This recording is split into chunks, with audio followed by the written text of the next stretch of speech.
Why was everyone ignoring her at the briefing table? Jones had asked herself that question a dozen times before, but tonight the silence felt heavier. Maybe it was the way the room hummed with pre-dawn tension, maps scattered across the walls, radios buzzing faintly with static. Maybe it was the way the men leaned toward one another, speaking in low tones about angles, fields of fire, extraction points, like she wasn't even there. Or maybe, just maybe, it was because no one expected much of her in the first place.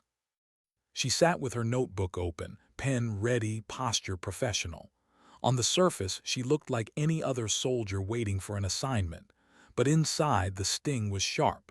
Her name would be called last. It always was.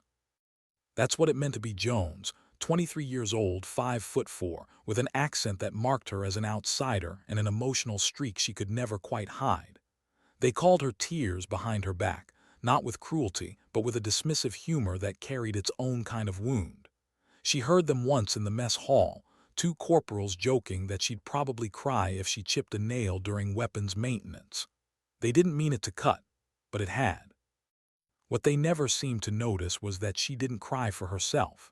She cried for others, for civilians caught in the wrong place, for soldiers airlifted home in silence, for the aching reminder that war wasn't just maps and numbers. It was people, flesh, blood, and fragility, and she felt that weight more than anyone else on the base. But in the military, feelings were a liability. Major Harrison's voice broke through the fog of her thoughts. Today's reconnaissance is desert wind. We've got intelligence on possible high-value targets in Sector 12. She wrote it down, though she already knew the details. Always knew the details. She studied maps until the paper wore thin, traced with her fingers like a ritual. If others prepared for battle by tightening straps or cleaning rifles, she prepared by memorizing terrain, calculating angles in her head, rehearsing artillery calls until they echoed in her dreams. But none of that mattered when the assignments rolled out. Lead reconnaissance, Overwatch, Williams Point Communications. Her pen hovered over the page as the names fell like dominoes, each slot filled by someone else. Then, as expected, Jones, Base Communications, monitor radio traffic, maintain reports for command. The words landed heavy. Her role was important, yes, but safe. Stationary. The kind of assignment given to someone they didn't trust in the field. She nodded, professional, even as her stomach turned. Around her, men exchanged quick grins and tactical notes. They were the chosen. She was the shadow. And yet, beneath that sting, there was something else. A whisper that she tried not to acknowledge too often. Relief. Because what if they were right? What if, when bullets started flying, she wasn't enough? What if she really did break? Her mind drifted, unbidden, back to Manchester. She remembered the sound of her father's boots at the door, the way her mother's voice softened when spoke of impossible dreams, flying, serving, proving herself in a country not her own. She remembered the awkward looks when she told people she wanted the army, not a desk job. The disbelief when she enlisted in the United States military after her family's move. No one thought she'd make it through basic, but she had. Still, survival wasn't the same as belonging. The meeting broke apart. Men filed out, their voices carrying fragments she wasn't meant to hear. Honestly, I'm glad Jones isn't with us. Last thing we need is someone falling apart. She's sharp technically, I'll give her that. But combat, different world, she feels too much. She didn't flinch, she didn't show it. She simply gathered her papers, tucked them into a neat folder and walked out. But inside, something tore. She told herself the same thing she always did, that feelings weren't weakness, that caring made her sharper, more prepared, more determined to bring people home. Still, the ache didn't fade. That afternoon, while the chosen team checked their gear and their weapons, did what she always did, prepared anyway. She sat in the comms tent alone, studying Sector 12 until the terrain etched itself into her memory. Elevation points, cover positions, historical Taliban routes. She recited artillery coordinates under her breath, eyes closed, until the numbers rolled like scripture. She didn't know why she pushed so hard. No one asked her to. No one would ever thank her for it. but something deep inside whispered that knowledge might be all that stood between life and death one day. By 1400 hours, she stood outside the tent as the convoy rolled out, dusk clouds swallowing the horizon. She watched until the last shadow disappeared, then turned back to her desk. Her shift would be routine, monitoring chatter, filing reports, staying invisible. But fate had other plans. At 1537 hours, the radio erupted. His voice cut through static, tight with panic. "Base, this is Desert Wind 1. Taking heavy fire. Repeat, under attack, Sector 12 Alpha." The words sent a cold spike down spine. She dropped her pen, leaning into the console, adjusting frequencies with instinctive speed. Around her, others froze, their eyes locked on the speakers. Major Harrison's voice came steady from the next room. "Desert Wind, what's your status?" "Multiple hostiles, 15 to 20 fighters. They were waiting for us. Ambush, 2 men down, requesting immediate extraction and air support." Gunfire crackled in the background, the staccato of rifles punctuated by the deep thump of RPGs. His fingers flew, switching to encrypted channels, boosting signal strength. Every sound, every pause, every tone cut into her like glass. "Extraction 20 minutes out. Can you hold?" Harrison asked. "Negative, sir. Wounded can't move fast. We need artillery to clear our 6. Without waiting for permission, began calculating. Grid references, trajectories. She saw the terrain in her mind, every rock, every line of elevation. She keyed the headset. "Give me your grid. I'll coordinate artillery." A pause, confusion. "Who is this?" "Jones, I need your location now." The reply came with disbelief. "Jones, you're not certified for artillery." "I've got it," she cut in, already feeding coordinates into the system. There was no time for protocol, no time for hesitation. Her heart pounded, but her voice stayed calm. And then the second transmission. Weak, broken, barely audible. "Any station, this is SEAL Team 7. 2 effectives left, multiple wounded, surrounded. Request immediate assistance." The room fell silent.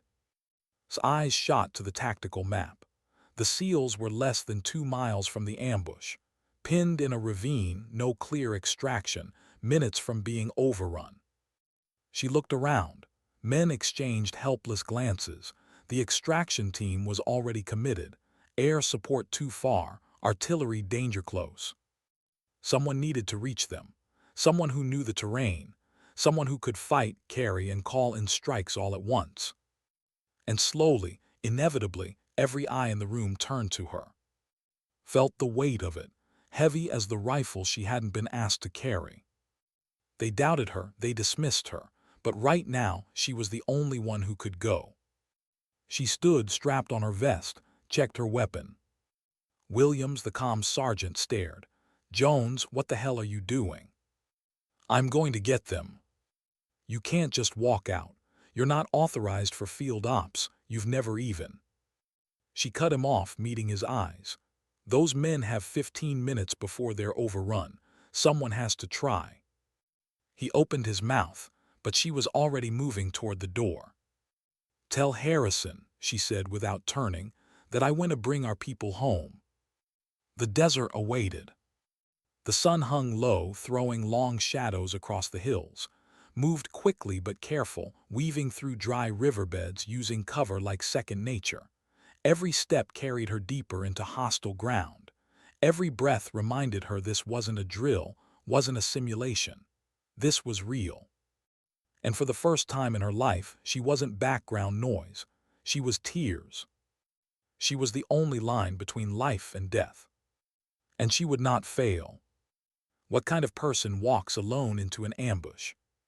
The question pulsed in his mind as the sun scorched the Afghan desert, the horizon rippling with heat. Her boots crunched against brittle earth, every step louder in her head than the gunfire still echoing faintly from miles ahead. She adjusted the weight of her pack, the radio pressing against her back like a living reminder of the voices counting on her. She should have been afraid, terrified.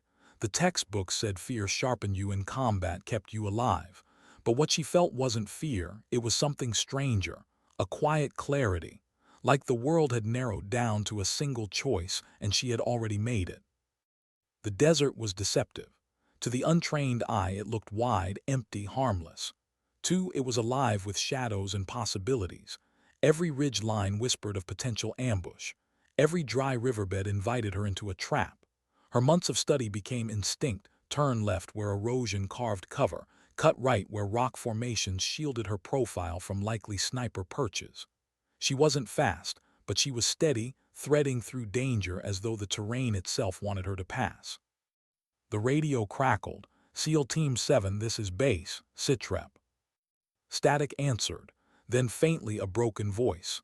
"Two down, two critical, surrounded, ammunition low, not sure we can," the transmission cut. Tightened her grip on the rifle slung across her chest. She wanted to answer, to tell them she was coming, but discipline held her tongue. No false promises. Not yet. Half a mile in she stopped, dropped to a crouch. Something had shifted in the silence. She stilled her breath and listened. A rustle where there should have been nothing. Metal against stone. Voices low in Pashto. "Taliban patrol." Her chest tightened. This wasn't the ambush site. These were stragglers, hunters combing the desert for strays. If they found her, the mission ended here. She pressed flat against the dirt, heartbeat thundering in her ears. Shadows moved just beyond the rise. She could picture their weapons, their eyes scanning the horizon, their confidence. This was their territory. She thought of Harrison's voice: "Your base comms, not infantry." She thought of the men calling for help, blood in their throats. She thought of all the times she'd been dismissed as too soft. The patrol drew closer. She could smell the sweat, hear the crunch of boots. Her hand slid silently to her rifle, finger brushing the trigger. Could she do it? Not at a range, not at paper targets, but here, breathing the same dust as the enemy. Her training whispered back: "Aim small, breathe steady, trust the sight." One stepped into view, no more than 20 feet away. His rifle swung lazily, his head turning. Didn't think she fired once. A single precise shot. He dropped without a sound. The others shouted, chaos breaking the silence. She rolled, firing again, each shot controlled, deliberate. A flash of movement, a spray of dust, then stillness. Her chest heaved. Her hands trembled only after it was done. She swallowed hard, forcing the emotion down, locking it away. Later, she could feel it. Later, she could reckon with what it meant to end lives. Now she had men to save. She pushed forward, faster now, urgency gnawing at her ribs. The firefight ahead grew louder, closer. She could hear M4 bursts, sharper than the enemy's AK fire. She could hear shouting, orders barked in exhaustion. The ravine came into view. From her vantage point above, it was chaos frozen in motion. 6 SEALs pinned behind shattered rocks and a burned-out vehicle, muzzle flashes sparking in desperation. 2 lay motionless. The Taliban controlled the on 3 sides, their fire raining down like steel rain. Stomach twisted. The SEALs weren't just fighting, they were being bled out. She pressed her cheek to the dirt, surveying angles. There, a drainage channel carved by old floods, invisible from the enemy's position. It snaked down the eastern edge, narrow and treacherous but possible. She keyed the radio. "Chief, this is support. I've got eyes on you." A pause, disbelief. "Support, who is this?" "Jones, I'm calling artillery, and I'm coming down that channel." "Your comms from base." He sounded incredulous even through the chaos. "Negative," she said, and the corner of her mouth twitched into a grim smile. "I'm just someone who refuses to let you die today." The silence before his reply was brief but heavy. "Copy, Jones, we'll hold." She relayed coordinates to artillery with machine-like focus. "Fire mission, Grid 41 RQ Northern Ridge Line. Proximity fuse, danger close." The response crackled back. "Jones, you're not certified, authorization." Her jaw clenched. Bureaucracy, paperwork, the kind of red tape that didn't bleed when men fell. Chief's voice cut in sharp. "This is authorized fire now." A beat of silence, then shot out. Braced as the desert trembled, the explosions tore across the ridge, throwing dust and rock into the air, forcing Taliban fighters to ground. For a heartbeat, the SEALs weren't under fire. For a heartbeat, the battlefield held its breath. She didn't waste it. The drainage channel was worse than she'd imagined. Loose rock shifted under every step. Thorny brush clawed at her uniform. Once she slipped, slamming shoulder first into stone, biting back a cry. But she kept going, crawling, sliding, moving with every ounce of strength she had. Halfway down, the enemy spotted movement. Bullets sparked against stone, whining past her head. She flattened, crawling faster, using her body as a shield for the pack that carried her radio. Her lungs burned, sweat stung her eyes. She tasted blood from a cut on her lip. Still she pushed. At the bottom, the world erupted. Gunfire louder now, shouts overlapping. She rolled behind the wreckage where the SEALs huddled. Chief stared, eyes wide under his helmet. "You actually came." She ignored the disbelief, dropping beside a wounded man. Assessing, compressing, working through training. Who's critical? Shrapnel, abdomen and leg. Unconscious but breathing, we can't move them. His hands worked steady despite the adrenaline screaming in her veins. Bandages, pressure, quick stabilizing. She glanced up at. "You've got maybe 15 minutes before they breach this ravine. Extraction, too far, we move them. Now." Shook his head. "We can't, not with this fire." Pointed back at the drainage channel. "That's cover. Leads to defensible ground. Half a click south, flat enough for a bird to land." "It's a death trap." "Not if we use artillery, and not if I carry." Blinked. He's 180 plus gear, that's." "I said I'll carry him." Her tone brooked no argument. She rose, slipped her rifle behind her, and shouldered the unconscious SEAL with practiced movement.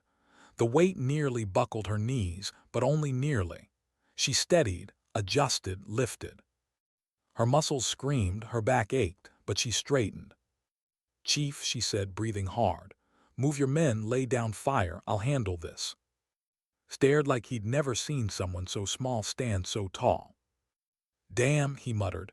"All right, Jones, let's move." They surged as one. Gunfire cracked above, artillery thundered again, dust cloaked their movements. Staggered under the weight, every step a battle of its own. But she didn't stop, couldn't stop. Each step was a promise, a vow to every man who'd ever doubted her, a vow to herself. She wasn't weak, she wasn't too emotional. She was a soldier. And she was bringing them home. How many steps can a human body take before it breaks? Wondered that with every stride, every lurching breath, every heartbeat pounding against the weight of the unconscious man draped across her shoulders.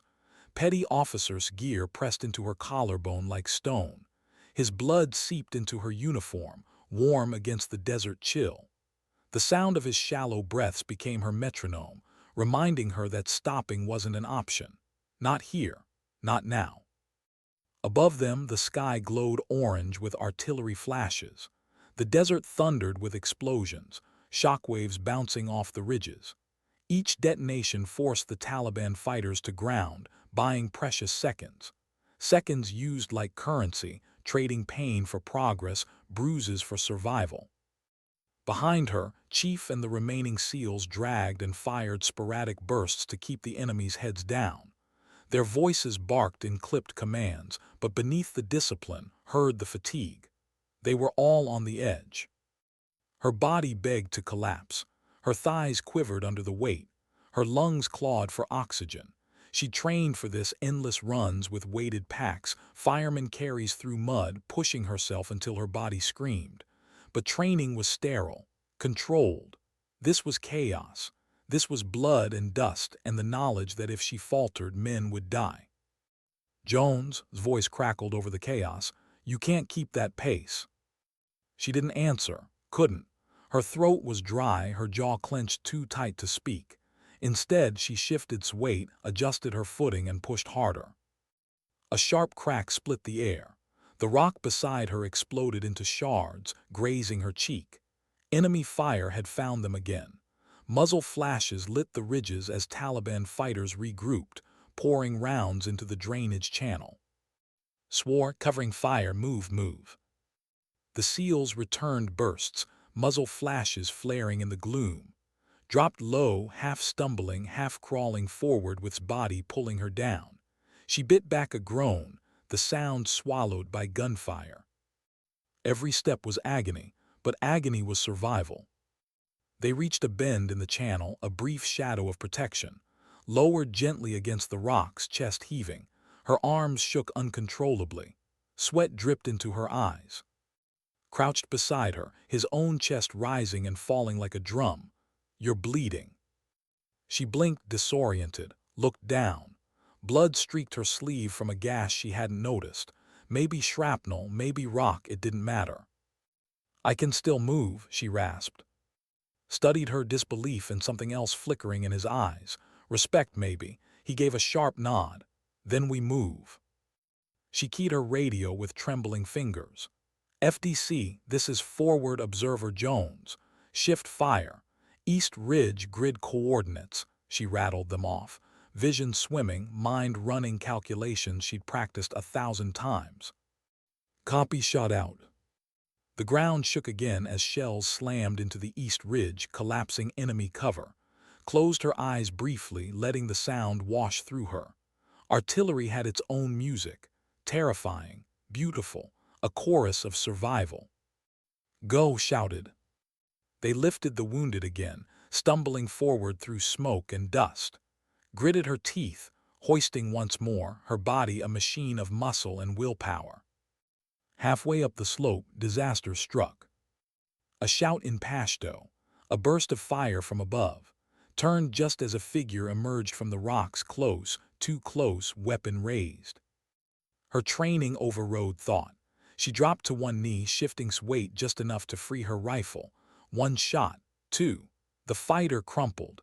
Another shadow rose behind him, fired again, the recoil slamming into her bruised shoulder. The world narrowed to seconds, targets, movements, breaths, each shot precise, each moment fueled by the raw refusal to let death win today. Finally, silence fell. Only the ringing in her ears remained, mingling with the labored breaths of the men around her. They reached the defensive position she had memorized months earlier, a rock outcrop forming a natural wall, a sheltered space with fields of fire in 3 directions. She lowered carefully, muscles trembling with exhaustion. Collapsed beside, pulling the man into cover. The remaining SEALs formed a perimeter, weapons steady despite their dwindling ammunition. Pressed a hand against wound, checking for bleeding, still alive, barely. Her own body screamed at her. Her arms throbbed, her back burned, her legs felt carved from lead. And still, deep inside, a quiet voice whispered, "This is why you trained. This is why you cared too much." For the first time in months, she didn't feel weak for feeling. She felt alive. But the battle wasn't over.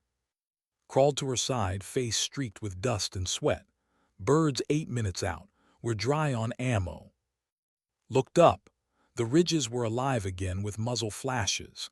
The Taliban were regrouping, adjusting to the artillery, preparing for another push. 8 minutes might as well have been a lifetime. "How much do you have left?" she asked. Shook his head grimly. 60 rounds for all of us." She glanced at her own magazines. 3 left, maybe 90 rounds total, not enough. Her eyes lifted to the ridges. Enemy silhouettes moved, shadows against the firelight. She exhaled slowly, her decision crystallizing before she'd even thought it through. "I'll draw their fire." His head snapped toward her. "The hell you will. You've already carried half this fight on your back. You can't." She cut him off, her voice steady, low. "If I don't, they'll pin you here. You won't reach the bird, they'll overrun us. Someone has to give you space." Stared at her, searching her face for hesitation. There was none. only the raw determination of someone who had been doubted all her life and was now proving, moment by moment, who she really was. Finally, he nodded once. "All right, but don't you dare die on me, Jones." She managed a faint smile, not planning to. She moved to the edge of the rocks, checked her rifle, chambered a round. Her hands trembled from exhaustion, but her aim was steady. Her heart hammered, but her breathing slowed. She rose, exposed herself deliberately, and opened fire. One shot, a fighter fell. Another. She shifted position, fired again. Every muzzle flash from the ridges turned toward her. Rounds snapped past, chipping stone, cutting air. She ducked, shifted, fired again. Her world became math. Angles, wind, distance, breath. The first round caught her shoulder, spinning her sideways. Pain like fire lanced through her, but she kept firing, teeth clenched. The second slammed into her thigh, dropping her to one knee. She dragged herself back up, lifted her rifle, fired again. The third punched into her side, below her armor, hot blood soaking her uniform. Her vision swam. The fourth grazed her temple, warmth spilling down her face. Still she fired. Still she refused to fall. Behind her she heard shouting, his men moving. She heard the faint, beautiful roar of rotors in the distance. She saw the helicopter sweeping in low, dust rising in its wake. She smiled through blood, her body breaking but her spirit unshaken. "All stations," she rasped into the radio, voice barely more than a whisper. "This is Jones, hold on, we're bringing everyone home."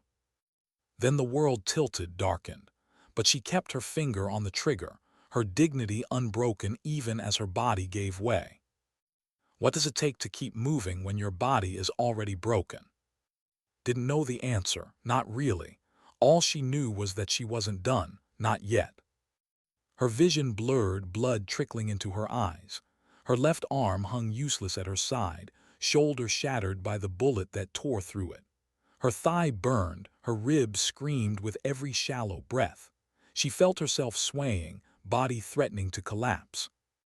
But still she fired. The ridges sparked with muzzle flashes. Enemy silhouettes ducked and rose, testing their advantage. Shifted, braced the rifle against her good shoulder and squeezed off another shot. A fighter dropped. Another flinched back. Every second she bought meant Chief, and his men could move. Every round she spent was a wall between them and the grave. The helicopter's thrum grew louder, blades chopping the desert air. Dust swirled, sand lifting in great spirals. Hope arrived on the wind, but so did danger. The Taliban fighters shifted their aim, muzzles swinging toward the approaching bird. Saw it, the arc of tracer round streaking across the sky, reaching for the helicopter like grasping fingers. "No," she whispered. She keyed her radio, her voice hoarse. "Chief, the bird's taking fire, cover them." But the SEALs were spent, their ammunition nearly gone. Their focus was on dragging the wounded closer to extraction. They couldn't do both. It fell to her, again. Steadied her rifle, aimed high at the where tracers sparked. Her breathing slowed. Pain dissolved into focus. She squeezed. 1, 2, 3 rounds, fighters crumpled, others scattered. The helicopter angled in, engines straining, defiant against the storm of lead. Its crew chief leaned out, weapon blazing, trying to clear a landing zone through sheer force. Forced herself to her feet, staggered forward and began firing as she moved. Each step was agony. Her leg threatened to give way, blood loss making her dizzy. But forward was the only direction. Forward meant survival. The SEALs shouted over the chaos. "Jones, you're hit, get down." She ignored them. She couldn't afford to hear it, couldn't afford to think of herself at all. She reached where she had laid him earlier, unconscious and pale. Her body screamed as she bent, shouldering him again. The added weight nearly drove her to the ground. She staggered, knees buckling, vision darkening. But then his breath ghosted against her neck, shallow, fragile, alive. That was enough. She began the march to the helicopter, 200 meters, each one a war of its own. The world narrowed to rhythm. Step, breathe, fire, step, breathe, fire. Her rifle barked in single, precise bursts. Her boots sank into shifting sand. Her blood left a trail behind her, staining the desert red. Halfway across, a burst of enemy fire erupted from the southern ridge. She pivoted, nearly collapsing under its weight, and returned fire one-handed. The recoil jarred her bones, her wounded shoulder screaming in protest. She didn't stop. The helicopter loomed closer. Its rotors kicked up a blinding storm, sand lashing her face, stinging her wounds. Crew members leapt out, shouting, waving, covering. "Get them in," roared, dragging toward the open bay. Two other SEALs lifted a semi-conscious teammate, tossing him into the arms of waiting medics. His legs buckled. She fell to one knee, sliding against her. Jones was suddenly there, grabbing his other arm, hauling him aboard. "We've got him, go." She tried to rise, but her body refused. Her limbs trembled violently, her chest heaved. The world dimmed at the edges, sound collapsing into muffled echoes. Crouched, gripping her shoulder, his eyes searched hers, fierce and unrelenting. "That's enough, you've done enough." She shook her head weakly. "Not yet." Bullets cracked against the helicopter's frame, sparks flying. The crew shouted for speed, for urgency. The Taliban were pushing, desperate to stop the extraction. Forced herself upright. She stumbled, half falling, half crawling, and felt strong hands seize her arms. Crewmen dragged her into the bay as the lifted, engines screaming. The desert dropped away beneath them.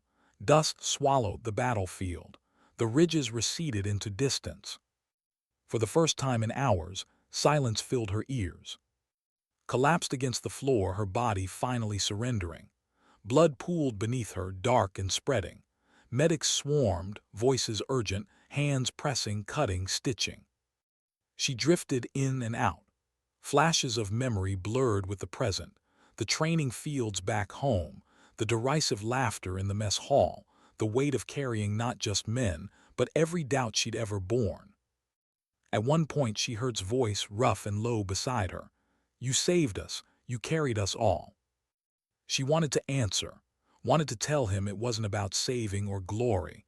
It was about something quieter, harder to define, but words failed. Only her eyes spoke, shining with pain and something deeper, relief. The flight back felt endless. Every bump, every shift of air threatened to drag her consciousness away. She clung to the sound of the rotors, the vibration beneath her, the knowledge that forward meant safety. Finally, the base appeared below. Floodlights bathed the landing pad in pale glow. Medics rushed forward as they descended. The crew chief shouted, "Multiple wounded, 2 critical, 1 urgent." Hands lifted, the others. Then her body floated, weightless in strange arms. The night air hit her face, cool and sharp.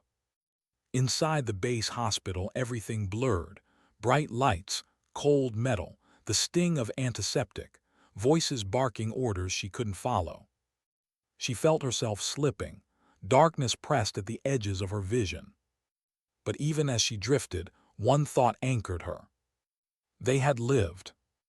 Not all of them, but more than would have had she stayed in her seat. And for the first time since she enlisted, Jones felt no need to justify herself, no need to explain why she cared too much. Her actions had spoken louder than her tears ever could. The world faded, machines beeped steadily, voices hushed. And surrendered, not in defeat but in trust, that she had done enough. Why was the silence harder than the gunfire? Lay in a hospital bed, the ceiling above her a sterile white blur. Machines beeped rhythmically beside her, each sound tethering her to the world she had nearly left behind. Her body felt heavy, pinned by bandages and painkillers. Her shoulder was immobilized, her thigh stitched, her side wrapped tight to stop the bleeding. She had survived. But survival wasn't the same as peace. The echoes of battle clung to her. The rattle of AK fire, the roar of artillery, the cries of men wounded and desperate.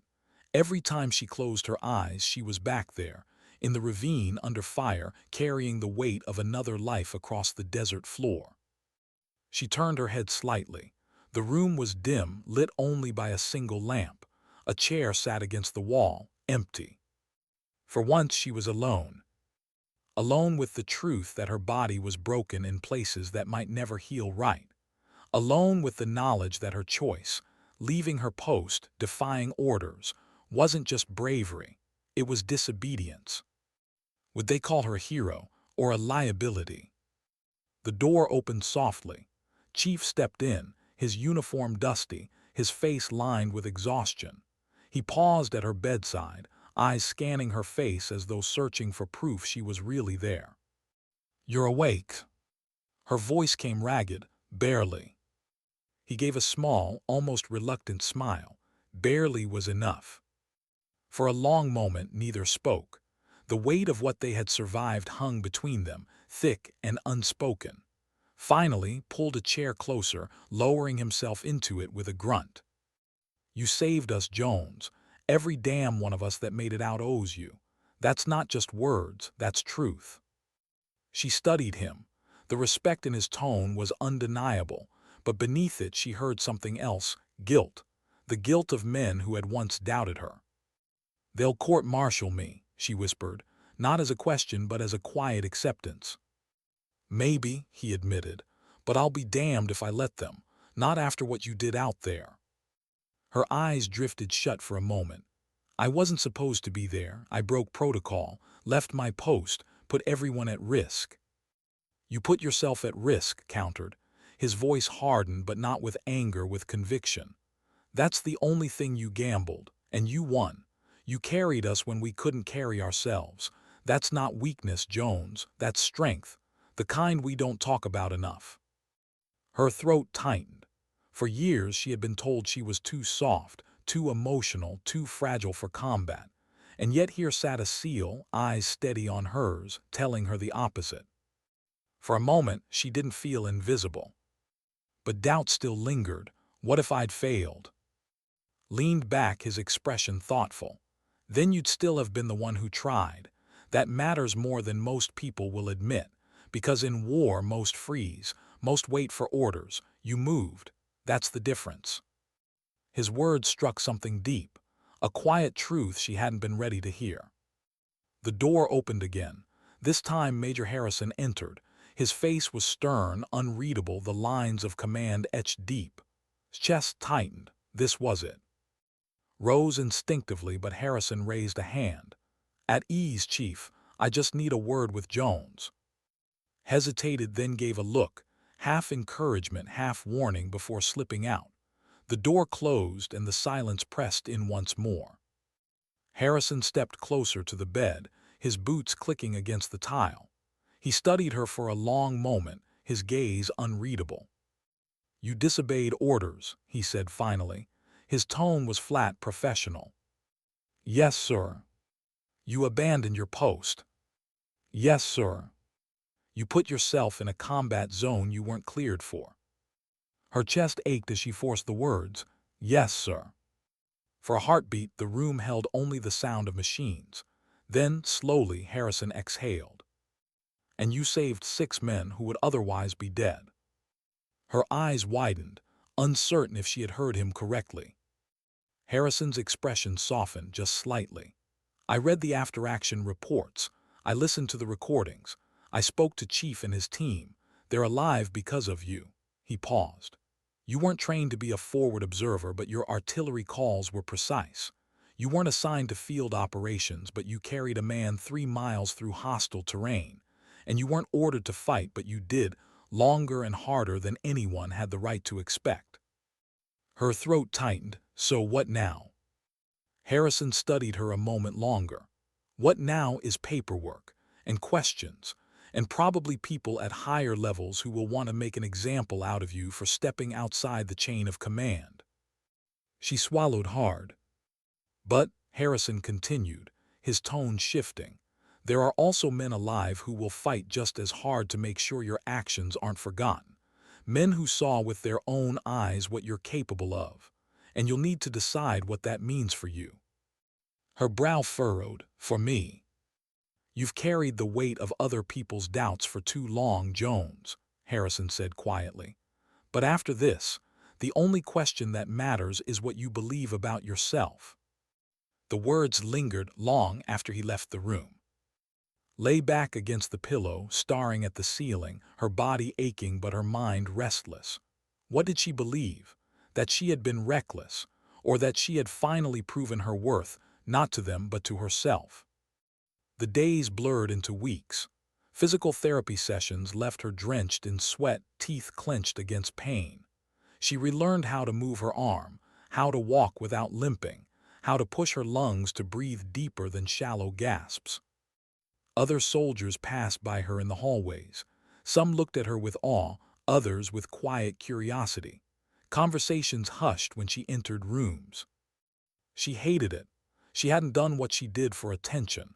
She hadn't done it for glory. She'd done it because in that moment she couldn't not act. And yet now she carried the strange burden of being seen, really seen for the first time. One evening visited again. He leaned against the doorframe, arms crossed, his presence filling the room. "You know," he said, "some people back home are already calling you a hero." She winced. "I don't feel like one." "Good," said simply. "Heroes usually get people killed. You just refuse to let us die." He stepped closer, lowering his voice. "Don't let them twist this into something it's not. You don't need to be their poster child. You already know who you are."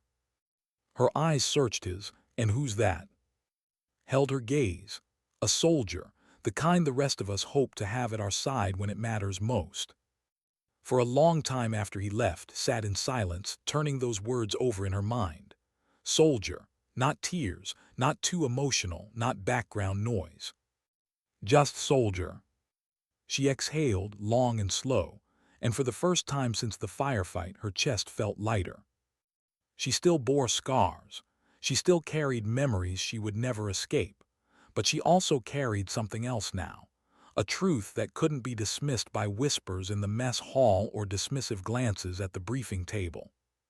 She knew what she had done. She knew why she had done it. And that was enough. Why does survival sometimes feel heavier than death? Asked herself that question every night when the lights dimmed in the base hospital and the corridors went quiet. She lay in her bed, staring at the ceiling, her body stitched together but her mind raw. It should have been relief she felt, gratitude, pride. But instead there was a strange hollowness, as though she had carried more than bodies out of that ravine, as though she had carried ghosts too. The days stretched into a blur of physical therapy, debriefings, and whispered glances. Her name, once dismissed, now carried weight.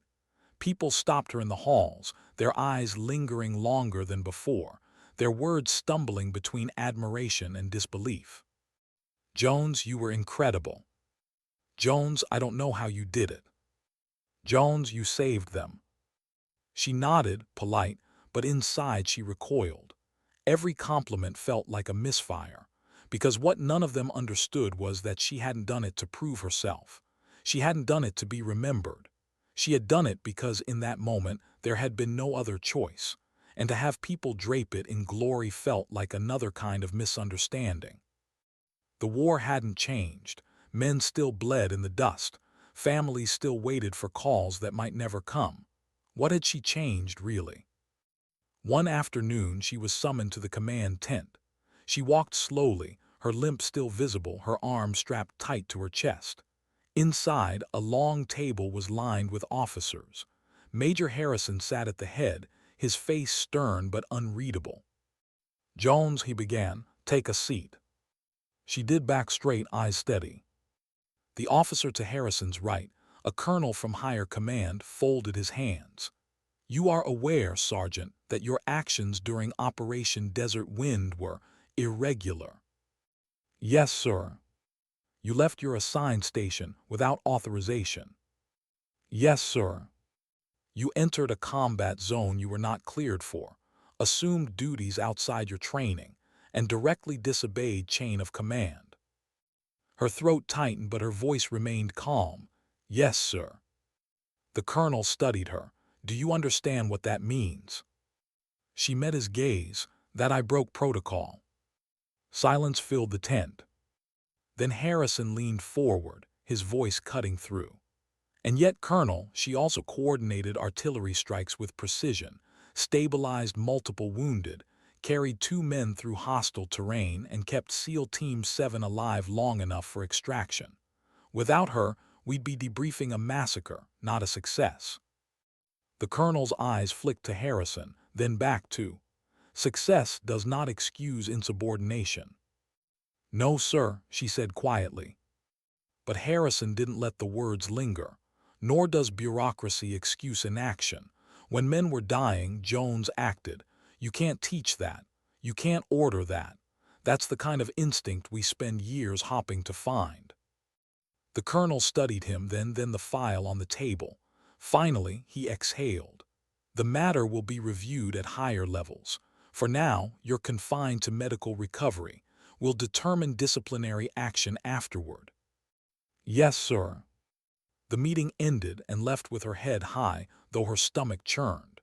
She had known this was coming. Heroism and disobedience walked the same path, and command rarely forgave either without a cost. Outside the tent, the air was sharp with evening chill. She stood alone, watching the horizon burn with sunset. She thought of the SEALs, their faces pale and wounded, their voices breaking over the radio. She thought of carrying step after step, each one heavier than the last. She thought of the 4 bullets that had torn through her, and how she had still refused to fall. Was that wrong, or was it the only thing that made sense?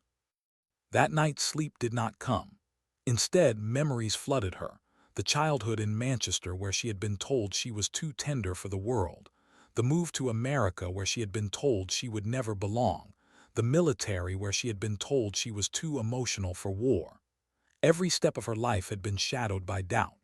And yet here she was, alive when she should have been dead, carrying not just scars but proof. Still the emptiness gnawed. Days later, Chief visited again. He carried himself with the same quiet authority, but his eyes softened when he saw her. "They're talking about you," he said, leaning against the wall. "They've always talked about me," she replied, a hint of weariness in her tone. "Not like this." His gaze sharpened. "You've become the story, Jones, the one people whisper about at night, the one they'll tell new recruits when they talk about grit." She looked away. "I don't want to be a story." "Too late," he said simply. She turned back to him, frustration edging her voice. "What if I'm not who they think I am? What if I was just desperate, afraid to watch men die?" Leaned closer, his voice firm. "Then that's exactly who they should think you are, because that's what strength is, Jones. It's not about being fearless. It's about being terrified and still moving anyway." His words struck deep. She wanted to believe them, wanted to hold on to the idea that her emotions, the very thing she had been mocked for, were not weakness but fuel, that the tears she shed were not cracks but proof of depth. But she also knew how the military worked. Men with medals for less would be praised. Women with scars for more would be questioned. The thought lingered as weeks turned to months, healed slowly. She walked without a limp. She lifted her arm again, though pain still flared. She pushed herself in therapy sessions, refusing to let her body dictate her future. And yet, every step forward came with the same unspoken question: what would become of her? One evening, she found herself alone in the chapel on base. The room was small, its wooden benches empty, its air heavy with silence. She sat in the back, her hands folded, not in prayer but in thought. Was dignity measured by medals, by promotions, by commendations? Or was it something quieter, something less visible? She thought of the SEALs, men trained to be hard as steel, yet when they looked at her, bleeding and relentless, their eyes had carried something more than respect, gratitude, dependence. Maybe dignity wasn't about being untouchable. Maybe it was about being breakable and standing anyway. She left the chapel with no answers, only the beginning of one. Later, Harrison found her outside, sitting on a bench beneath the stars. He sat beside her, the silence stretching. Finally, he spoke. "You know, Jones, when I first read your file, I didn't think you last 6 months." Her lips curved faintly. Most people didn't. "But I've learned something," he said, his voice low. "Strength doesn't always look like what we expect. Sometimes it looks like a 5'4" soldier who refuses to let men die in a ravine. And sometimes command has to catch up to what the battlefield already knows." She turned her head, studying him. "What happens if they do?" "Then you'll still know," Harrison replied simply. "And sometimes that's enough." The word stayed with her long after he left. For the first time, began to believe that maybe strength wasn't the absence of emotion, but the courage to act because of it. Why had she always felt too much? That question trailed long before the Afghan desert, long before the uniform, long before she learned how to calculate artillery grids in her head. It followed her like a shadow back to Manchester, back to a row house where rain streaked the windows and voices carried down narrow streets. She was 7 when she first understood that her emotions set her apart. A classmate had fallen on the playground, scraping her knee, blood welling red against pale skin. While the other children laughed or shrugged, cried. She ran for a teacher, held the girl's hand, whispered that it would be all right. Later, she overheard the whispers. "She's too soft." Her father, a quiet man who worked double shifts at the factory, would scold gently when her tears spilled too freely. "You've got to toughen up, love. The world won't stop spinning just because you feel it all." Her mother, softer still, would only stroke her hair and say, "Don't let anyone tell you feeling is wrong." But children remember the sting more than the comfort. When she was 16, her family uprooted to America. New country, new accent, new ways to stand out. She tried to fit in, but her Manchester lilt marked her as foreign. Her tendency to speak up when others stayed silent made her a target of eye rolls and smirks. She kept her head high, but inside she folded in on herself. College wasn't in the cards. Money was tight. She wanted something different, something bigger. The army recruiter had smiled at her determination, handed her a pamphlet and said, "If you want to prove yourself, here where you do it." She signed without hesitation. Her parents were stunned. Her mother cried, her father shook his head, but felt, for the first time, that she was choosing a road no one else could walk for her. Basic training was brutal. Not because she couldn't keep up, she could, and she did, but because of how she reacted. When another recruit collapsed from heat exhaustion, she was the only one who knelt beside him, whispering encouragement until the medics came. When a drill sergeant screamed in her face, she didn't stare back with blank defiance. She blinked tears, though she never broke position. That was when the nickname started, Tears. She wore it like a scar, hidden but permanent. And yet, despite everything, she excelled. Her mind was quick, her instincts sharp. She memorized procedures others stumbled over. Her marksmanship was among the best in her class. She learned to speak Dari and Pashto, not because it was required, but because she believed language could bridge gaps that bullets couldn't. Still, she was never chosen for the sharp end, never put forward as the one you wanted in the field. She told herself it didn't matter, that every cog in the machine was essential, but in the quiet moments it burned. Now, lying in the base hospital months after the ravine, she thought back to all of it. The playground, the whispers, the drills, the endless struggle to prove she wasn't fragile. And she wondered, had she carried those men because she wanted them to live or because she needed finally to prove everyone else wrong? The thought unsettled her. One night, as the ward lay quiet, returned. He carried 2 mugs of instant coffee, setting one on her bedside table. She lifted an eyebrow. "You planning on keeping me awake?" "Planning on reminding you you're human," he replied, settling into the chair. They drank in silence for a while, the bitter taste anchoring her. Finally, he spoke. "Tell me, Jones, why'd you join?" She looked at him, startled. "Why?" "Yeah, we all had reasons. Some stupid, some noble, some we don't admit out loud. What was yours?" She hesitated. "I wanted to belong." studied her, eyes narrowing slightly. And did you? She laughed softly, bitterly. You've been here long enough to know the answer to that. Not what I meant, he leaned forward. Did you belong to yourself? The words hit her harder than she expected. Belong to herself. She wasn't sure she ever had. She had spent her whole life trying to prove, to classmates, to commanders, to faceless expectations, that she was enough. Every step had been a reaction to someone else's doubt. She set the mug down, staring at her bandaged hands. I don't know. Didn't press. He just nodded, as though her honesty was answer enough. Later that night, she lay awake, replaying his question. For the first time, she wondered if her tears, her emotions, weren't flaws to fix but pieces of herself she had never owned. Maybe that was what gave her strength in the ravine. Not the denial of emotion, but the acceptance of it. The next week she was cleared for light duty. The base looked different now, same desert dust, same whir of helicopters, same steel fences, but the way people looked at her had shifted. Their eyes lingered, not mocking but measuring. Respectful. She hated it. Not because respect wasn't welcome, but because it felt misplaced.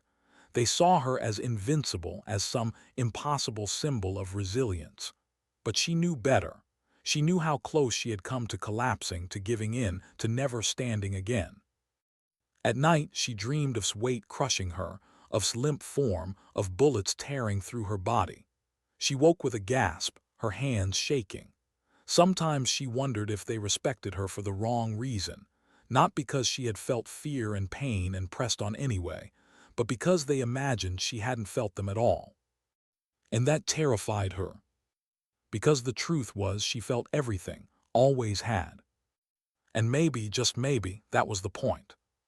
One evening, she received a letter from home. Her mother's handwriting sprawled across the page, ink smudged in places as though written in haste. Your father and I heard what happened. We don't understand how you're alive, but we do know this: you've always been our heart. You always felt more than others, carried more than you had to. And maybe that's why you carried them too. Don't let the army or the world make you think that's weakness. It's your strength. It always has been.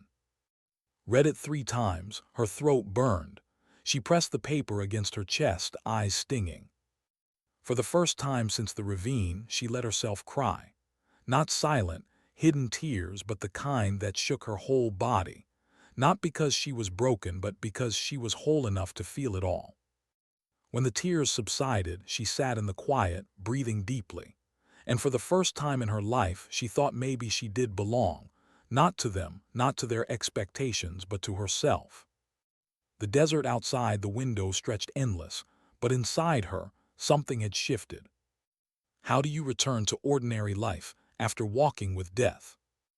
Asked herself that as she stood once more on the edge of the briefing tent, weeks after her release from the hospital. The air smelled the same: dust, fuel, sweat, but it carried a different weight now. Conversations hushed when she entered, not with scorn or dismissal, but with something harder to bear: expectation. They looked at her as though she were unbreakable, as though the woman who had bled out in the sand and carried men across fire could never stumble, never falter again. But knew the truth. Her body ached with every step, her scars burned when the desert sun hit them just so, and at night her dreams still pulled her back into the ravine. She was no myth. She was flesh, fragile and fallible. The briefing began. Harrison spoke with his usual steel, laying out sectors, objectives, risks. Took her seat at the communications table, notebook open, pen in hand. The routine was familiar, grounding. Yet as Harrison read assignments, her chest tightened. Williams. Their names returned to the roster as though death hadn't come within inches of claiming them. They were alive because of her. She could see it in their faces, the way their eyes flicked toward her. Quiet gratitude, unspoken debt. When Harrison's voice finally called her name, it didn't land the same way as before. Jones, forward observer, you'll shadow Team 2. She blinked. For a moment she thought she had misheard. Forward observer, not base comms, not background. The role she had assumed in desperation was now hers by assignment. A hush swept the tent, subtle but unmistakable. Some nodded approval. Others exchanged uncertain glances, wrote the words down with a steady hand though her heart pounded. Afterward she stepped outside, the dawn painting the mountains gold. The same view she had stared at countless times before, tea cooling in her hands, wondering if she would ever matter. Now she mattered too much. Appeared beside her, silent at first. He watched the horizon with her, hands tucked into his vest. Finally, he spoke. "Doesn't feel real, does it?" She shook her head. "Feels like they're looking at someone else."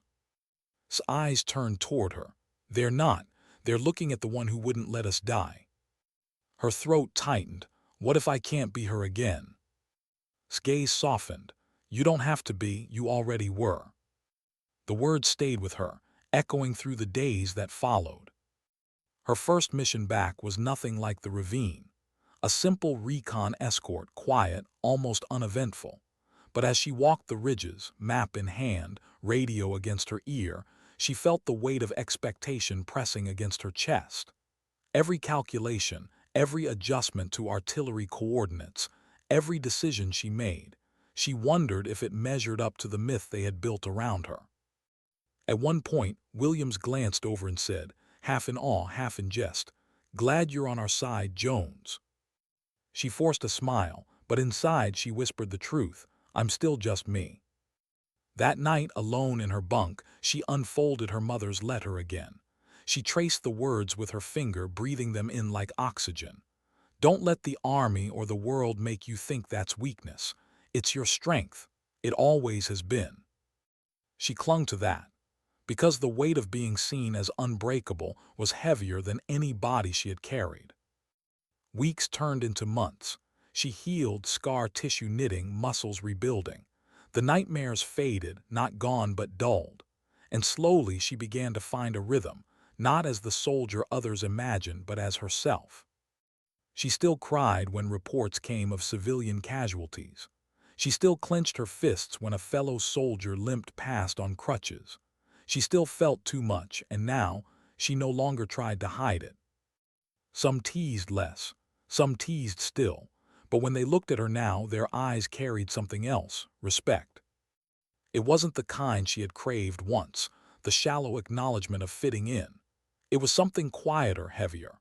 The kind that came when men who had seen death looked at you and knew you had walked beside it too.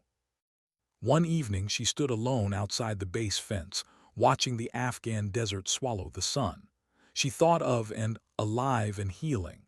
She thought of, steady as ever, carrying his own unspoken ghosts. She thought of the 4 bullets that should have ended her, and how they hadn't.